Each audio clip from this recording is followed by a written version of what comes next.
సంపద ఒక దెబ్బతో పోతుందంట. మనం ఎంత సంపాదించిన సంపద ఒక్క దెబ్బ తగిలింది అనుకోండి, ఆ సంపద అంతా పోతుంది.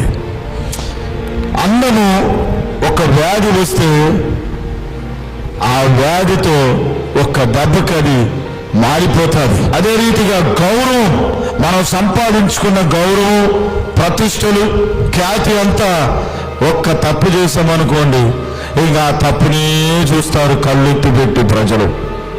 అవునా కాదా? అది సమాజం. అదే రీతిగా ప్రాణం ఒక్క నిమిషంలో వెళ్ళిపోతుంది. మన ప్రాణము ఒకే ఒక నిమిషంలో మనిషి శరీరాన్ని వదిలి వెళ్ళిపోతుంది.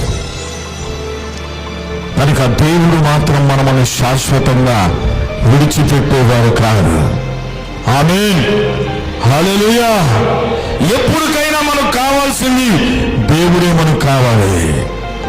ఆమేన్. సంపద ఒక దెబ్బతో పోతుందంట.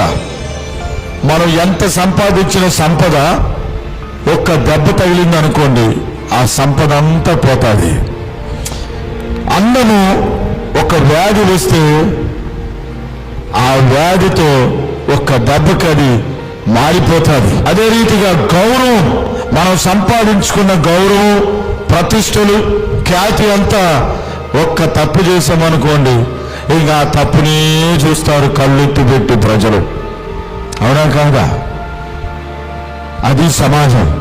అదే రీతిగా ప్రాణం ఒక్క నిమిషంలో వెళ్ళిపోతుంది. మన ప్రాణము ఒకే ఒక నిమిషంలో మనిషి శరీరాన్ని వదిలి వెళ్ళిపోతుంది. కనుక దేవుడు మాత్రం మనల్ని శాశ్వతంగా విడిచిపెట్టేవారు కాదు. ఆమేన్, హల్లెలూయా. ఎప్పటికైనా మనకు కావాల్సింది దేవుడే మనకు కావాలి. ఆమేన్.